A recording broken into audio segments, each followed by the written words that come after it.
Jelmer Wijnstroom works as an independent curator and researcher. He focuses on contemporary art and culture. In recent years, he has worked for exhibitions for CODA Museum Apeldoorn, In Depth, Kunstmuseum Den Haag, Patty Morgan, and Warmoestraat 67. In 2021, Jelmer won the VBCN OPEN Curatorial Award. He also works as an editor for Tube Life magazine. From early 2023 until 2024, he was a Curatorial Fellow at Buro Stedelijk. Wow, thank you. There you go. That's me, and I'm here with Kristoffer Zeiner. And you're an artist, painter, sculptor, a dad from Norway.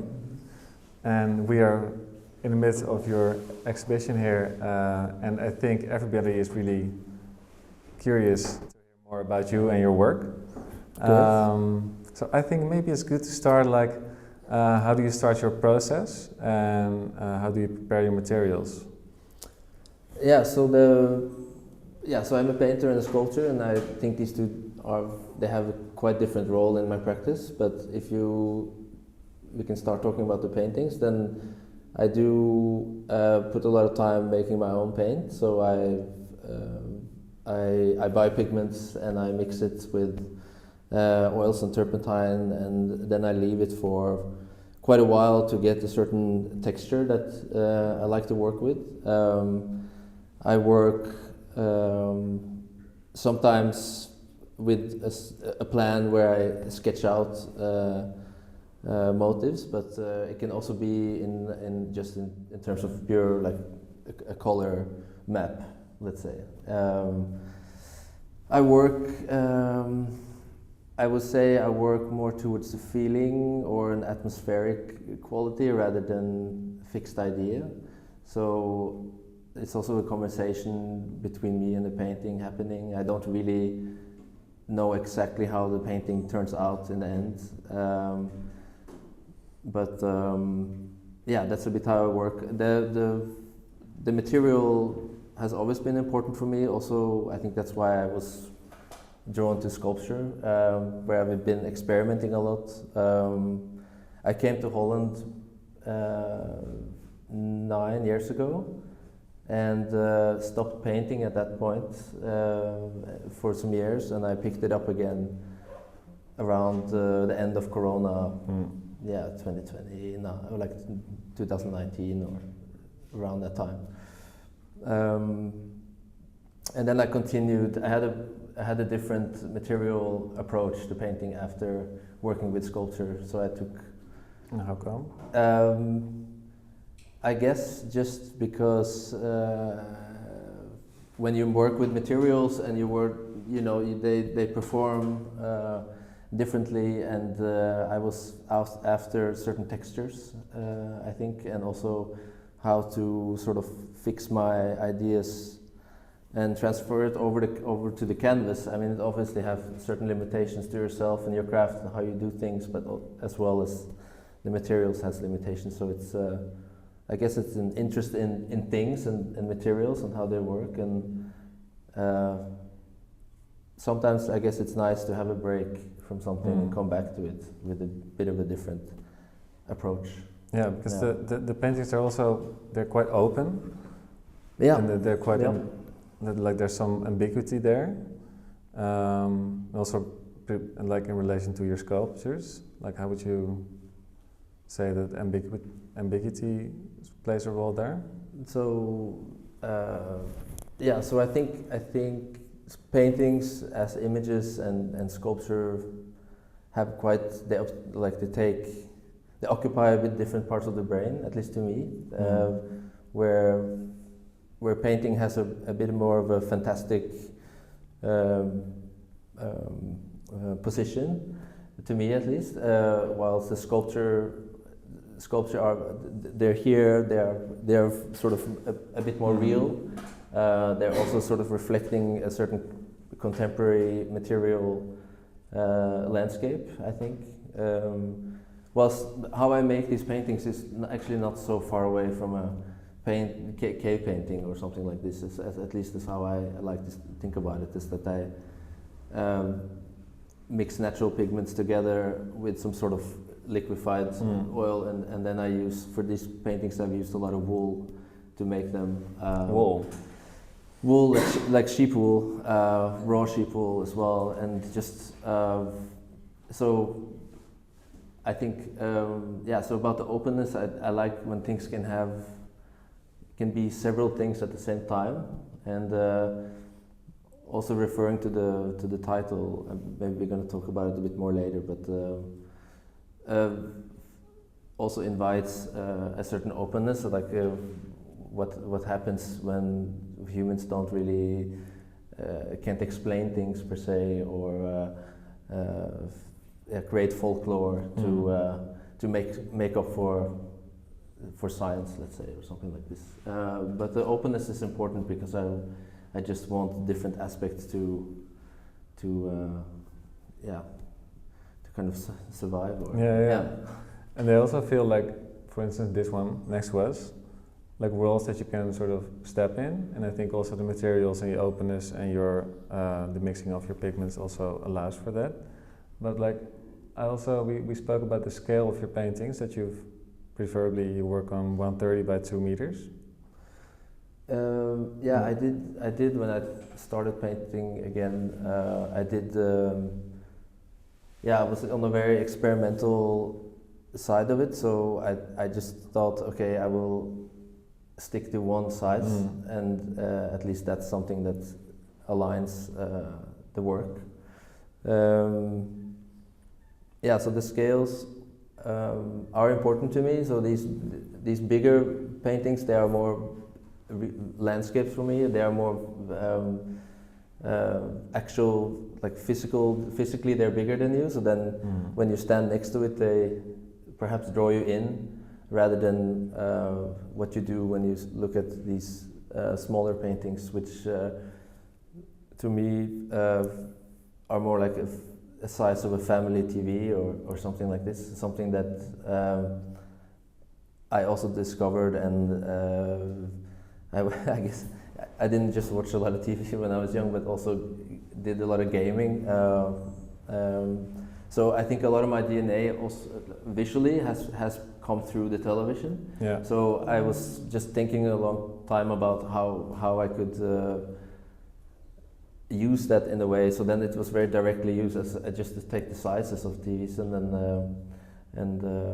and see what sort of comes out of it. But there's two different positions I think you take when you look at them. So here you're gazing a bit more through a window.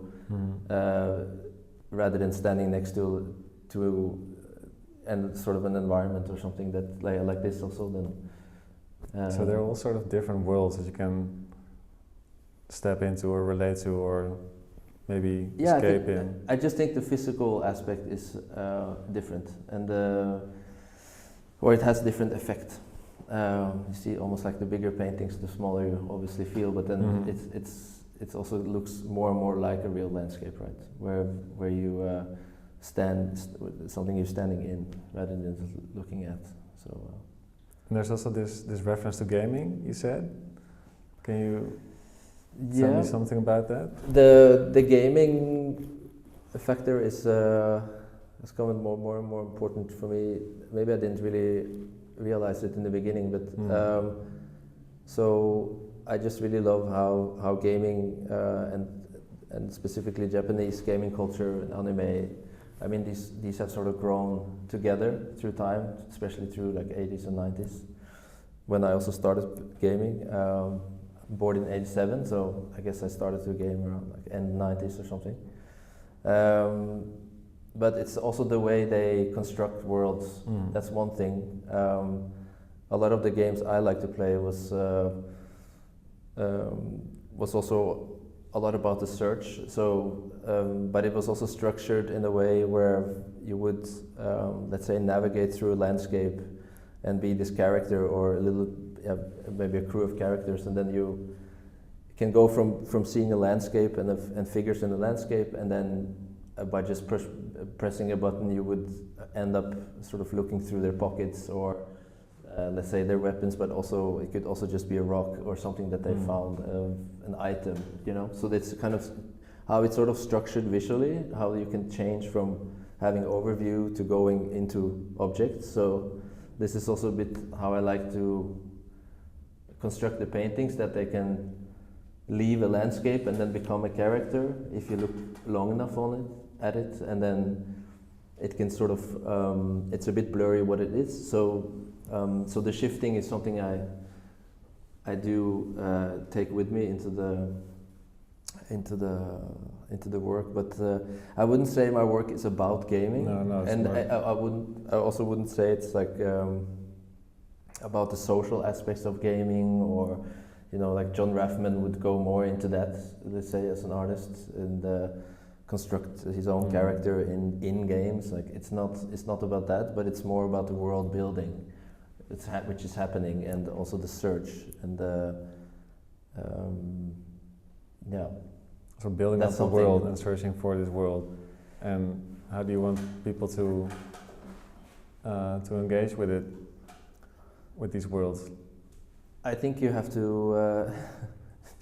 I think you have to just step into it, and I hope seeing one of my shows can have a more like it's really based on feelings and atmosphere, and I hope that can be reflected. And I also hope that my work can. It doesn't require a specific knowledge per se, so they're open enough for different cultures. Also, some people that are not used to being in a white cube and look at contemporary art or painting at all would still be able to kind of take part in it. Yeah. So that's also how ambiguity also is a big part of my work, but it's more like a struggle, because you always, so if you paint or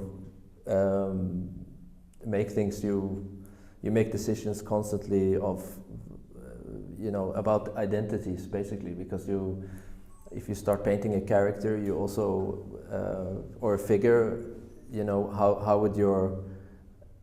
how much information do you put into that character or that landscape? Is your choice, but it also has, if it has a certain flower that exists in our world, then you're immediately drawn to that place in the world. You see what I mean? Like it's a. So I try to stay out of that, to be in the dreamy setting per se, and the open setting or position, situation. Yeah. So that is something I'm it's always trying to, a place I try to be sort of in. Yeah. And talking about dreamy, I think we've talked about Norwegian romantic painters. Sure. Yeah. Well, and I was quite intrigued by it, because they're like, could you describe their painting style just for people, for the reference, and how it came together? Like, they painted from memory, very realistically. Yeah, so they paint. So this was in late. So it was from maybe 1870 to 1900, or in that those 20 years, a lot of things happened. But it was very realistic paintings of something looking like a Norwegian landscape. This was the Romantic period was popular in Germany, so they went. So there was a handful of Norwegian painters that went to Germany to learn the craft, but then they brought with them just memories and sketches, these landscapes, the motifs were put together afterwards, in Germany, and then painted, and they painted like it's like a perfect day. It looks almost now. It almost looks a bit rendered. I must say, like also it gives me a little bit of an AI feeling, like it's something that you want to see, or like it's so very idealistic. Very idealistic.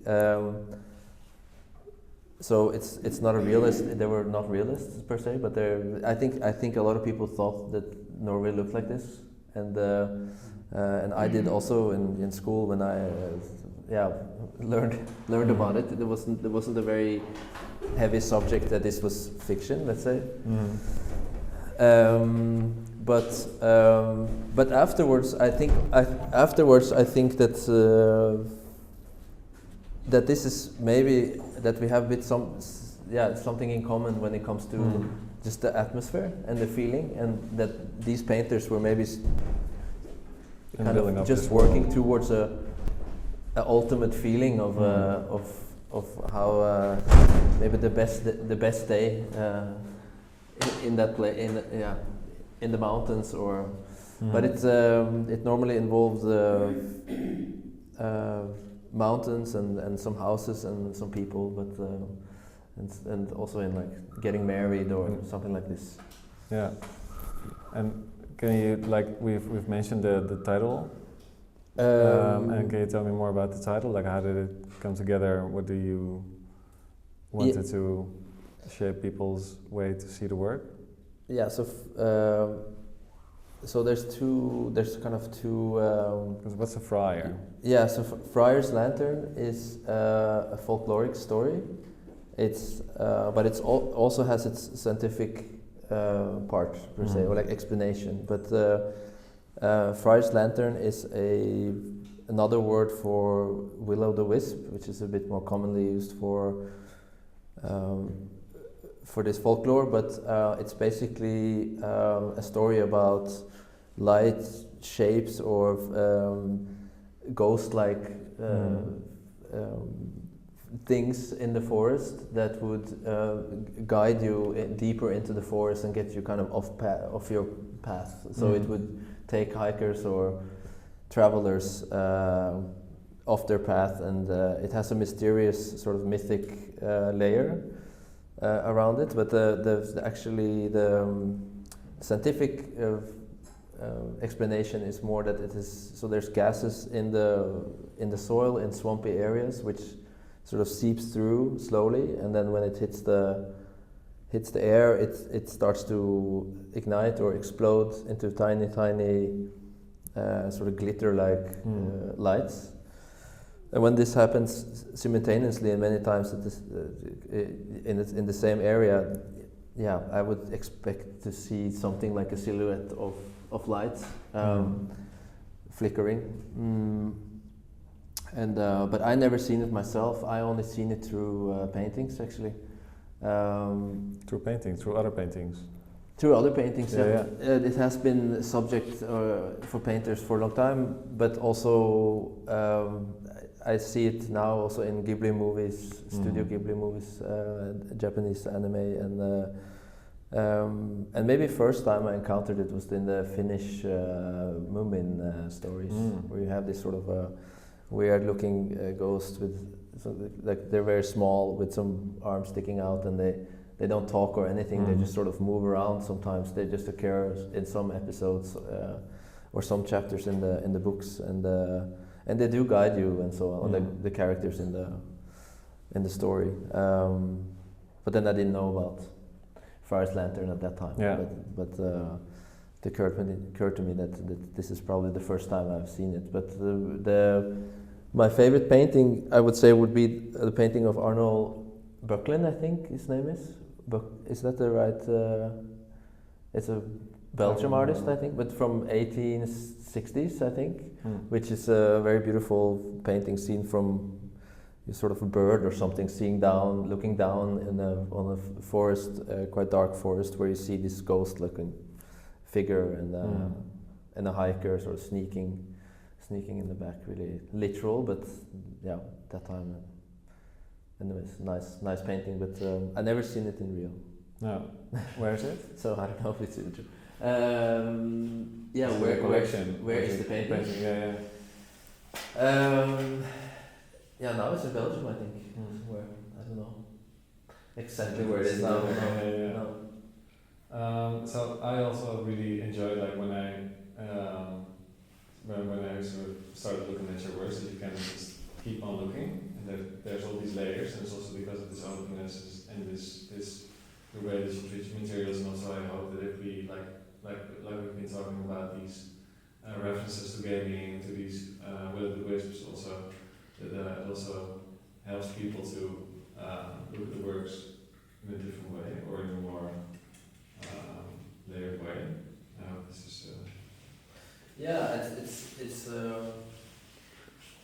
at least there's, you know, like it's also, I don't know if I mentioned it, but it's yeah, just how also we tend to create stories when we don't really have clarity in front of us or see something supernatural. Like these stories I am drawn to in general, I would say, and specifically when it sort of tells something about our relation to nature, which also the Norwegian folklore was, for instance, had a lot of dragons in it, and I'm trying to understand why. I haven't really understood it yet, but it's like this is one part of my interest.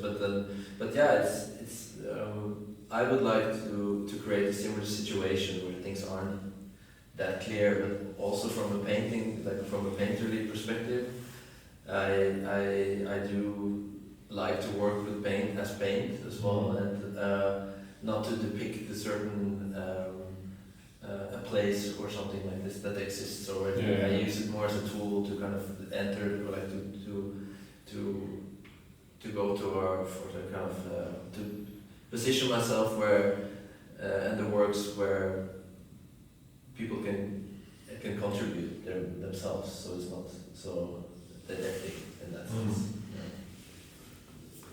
Beautiful. I think I'm very curious if people have some questions.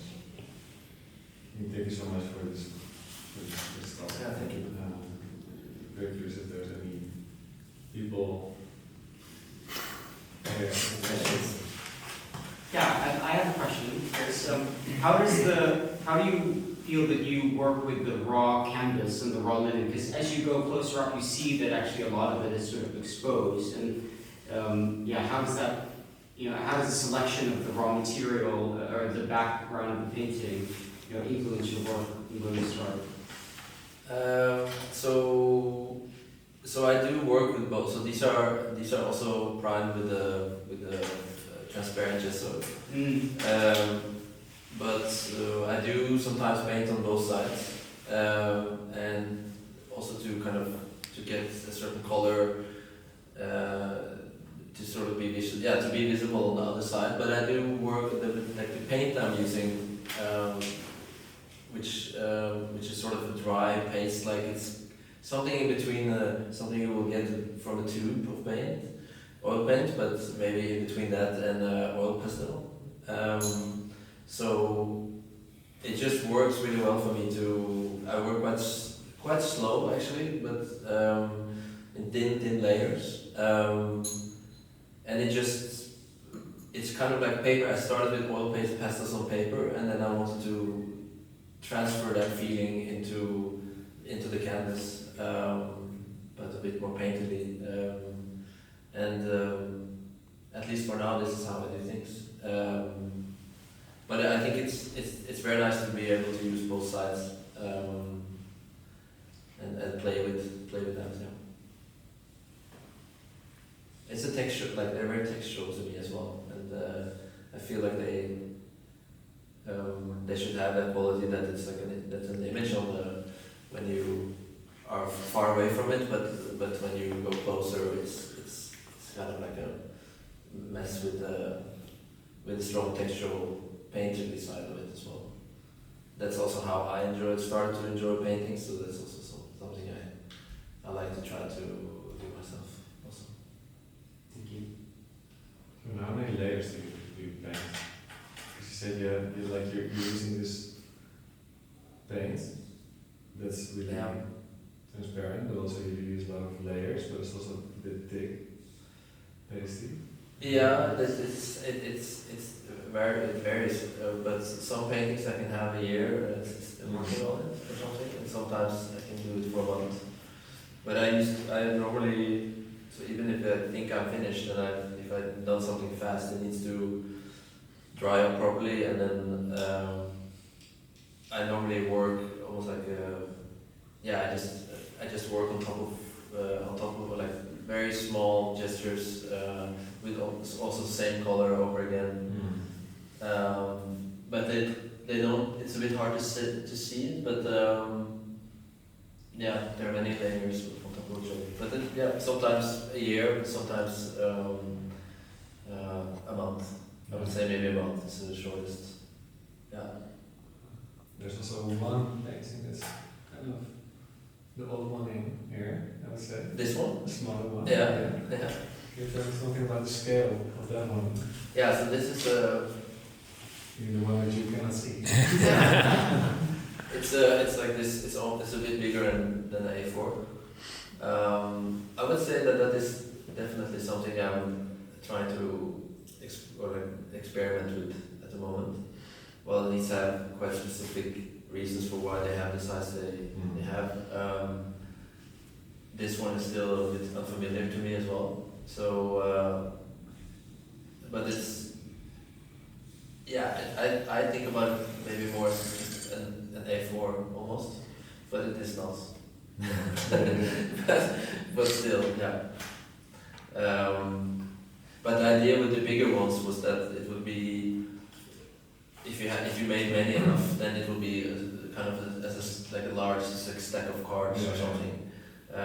That you could envision like on a large wall that would be have some sort of maybe not a postcard from this place, but maybe playing cards or some kind of stack of cards. Yeah. But this is a bit something new for me. Yeah. And I made the paintings quite a lot in this size, but then I haven't. This is the only one I've shown, I think. Yeah. I really like from this size. Yeah, no. So I tried to figure out the size for a while, but this is the only one I've shown so far. Yeah. Any more? Do you use visual references when you paint?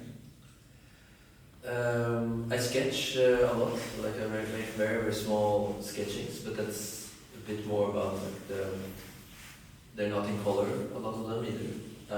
So I would make before I start to paint, I would make a map of colors that I want to work with, and especially for the abstract works, which doesn't have really a clear figure or anything. But it depends. It's I do have some references. I don't. Maybe for this one with the blue. Yeah, this one. It doesn't have a really like a white thing in it, so it really looks like it comes from something that you saw. Or is it really only? No, this is from both a sketch and just making the colors sort of right, or making the color map that I want to use in it. And I would also perhaps plan how much of each color I would, how I would sort of structure it, or like divide it, I guess. Okay. So, but I think this sort of squid like figure in the middle was something I already drew, and then I also had other paintings that are not here that was the base for this one. No. I thought it was super interesting to hear about this very unexpected reference to gaming and sort of these different environments. And of course, the games they often have that you change from different atmospheres, different worlds. And I kind of wonder, like now that we sit in a room like this with so many different worlds, does that mean something to you? What happens when these worlds collide? Does that have any implication, value maybe to you? So yeah, I mean at least it allows me to sort of zoom in and out in certain of this sort of atmosphere or this place that I want to create, if that's what you mean. So like for instance, or do you think about the references in themselves, or these paintings specifically, how they sort of communicate, or? Yeah, for me, when described, I thought it was so beautiful. It was almost like this is a window, a microcosm into like the desert environment, the harbor world, a sort of swampland. I never saw it as that before, and I thought just like in a game where you have these worlds that somehow together becomes a sort of adventure, narrative. Yeah. Well, I just wondered if it was important for you that these worlds came together, or if they are more to be seen as single entities. No, I don't even want to touch me. I think maybe it's very sort of liberal feeling to work towards, because then you can shift between colors and also, I mean, to certain motives of in the paintings, but so maybe that is also one of the strongest sort of influences that gaming has on me, that is the shift that is possible. So sometimes there's, without like pointing out which paintings it is in this exhibition, there's some that I feel like sometimes I'm a bit too far off for, but still I have to remind myself like what also this is the starting point for these works, and also as a painter, it's also very nice to challenge yourself also with different environments. Like I would say maybe like an old landscape painter would go to different places to paint, not only to one beach, kind of to paint that for his or her whole life, but to be able to shift is is essential.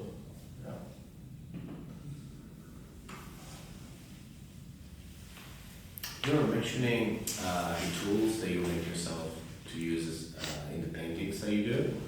Can you tell us a little bit more about like the wool brush that you were mentioning, if you have, and how it relates to the sculptural pieces, if they do? Yeah. So if you start looking at brush making and like making your own brushes, your tools. It was always done with animal hair, probably human hair as well. Like you just cut your hair and then kind of tie together, and then you have a brush. But it just occurred to me so the reference, the relation sort of to sculpture is for sure there. It's also about sort of removing as much standardized sort of commercial aspects of the making. So I would, instead of buying a set of brushes which has a similar size, like also there was then I would go to a shop and buy it, and the one behind me would buy exactly the same. We would start like somehow on the same place, but I would like to start from a different place and have a bit more control there. But I tend to work with liquid materials. So this is glass. And obviously this is not liquid, but it's just a log. And there's something primal with it, so there's not, a glass doesn't have a shape in the beginning, I have to make that shape or blow it. And then I think so then there's not so many traces of a let's say it's a standardized or like a tool.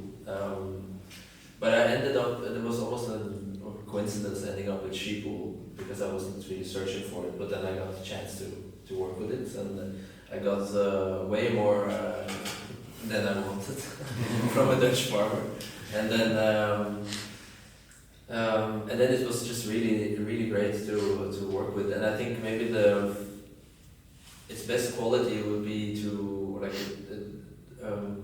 how would I formulate, like, so the most precise thing a piece of wool can be is blurry, kind of, and then that sort of fitted my style quite well, especially in making these backgrounds, which involves a lot of rubbing and a lot of transitions between colors, and the wool also has a little bit of oil in it itself,